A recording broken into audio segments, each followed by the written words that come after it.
You might have heard of love at first sight, and it's debated whether or not that's a real thing.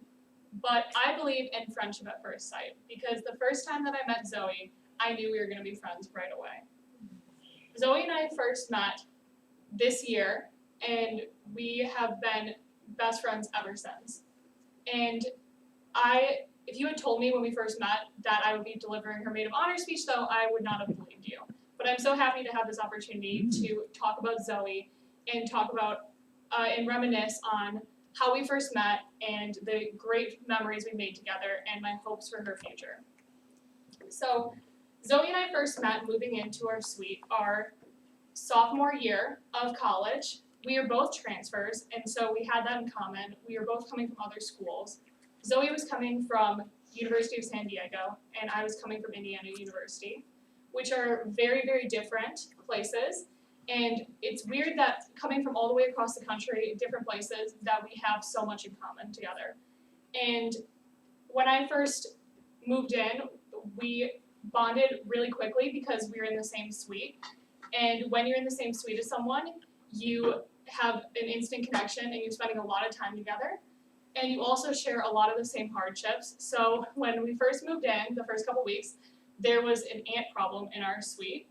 And Zoe mentioned this before, but one night I found a bug in my bed and I had a mental breakdown essentially. So I was crying hysterically, but she was there to comfort me and when I was crying, and then she was also there to laugh with me afterwards when I realized how dramatically I had overreacted.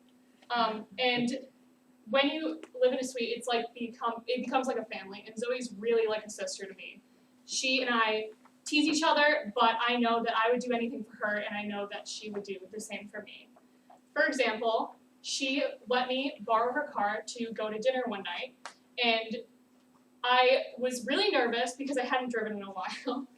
But I drove the car to dinner completely fine. I drove back, and it was completely fine. Not a scratch on her. But then I wake up the next morning, and Zoe says, "Emma, did you leave the lights on in my car last night?" And I was under the impression that they turned off on their own, and they didn't, and boom, her car battery was dead, and so now she needs to have it jump-started. But Zoe was not mad at all. I expected her to be freaking out, yelling at me, but she was so nice about it. She just laughed it off with me, and she said, "Don't even worry about it." And I feel like that sums up Zoe as a person, truly, that she is just kind-hearted and she does not take things too seriously, which I feel like translates really well into a marriage. And a lot of my favorite memories with Zoe are in the car together. We will drive through the canyon, and she always lets me have a shotgun, and she always lets me go on the aux. We have very similar music tastes, so this is really great that we bonded over that. We share playlists all the time, and some of my best memories from this year are with Zoe. And more important to friendship, though, than just living in the same place or liking the same music, is that Zoe has a heart of gold, and she just really is someone who does everything with her whole heart. And Zoe's funny, honest, and most importantly, Zoe's kind. There's a lot of metaphors that you can compare friendship to. You could say that Zoe and I are two peas in a pod. Ooh.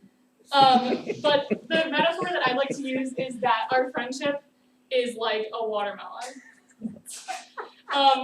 It's sweet, it's hard to break, and it grows every day. Now this is kind of awkward because it's her wedding day and I still haven't met the groom, but I know that my fantastic friendship with Zoe is an indicator of her relationship with this man, whoever he may be.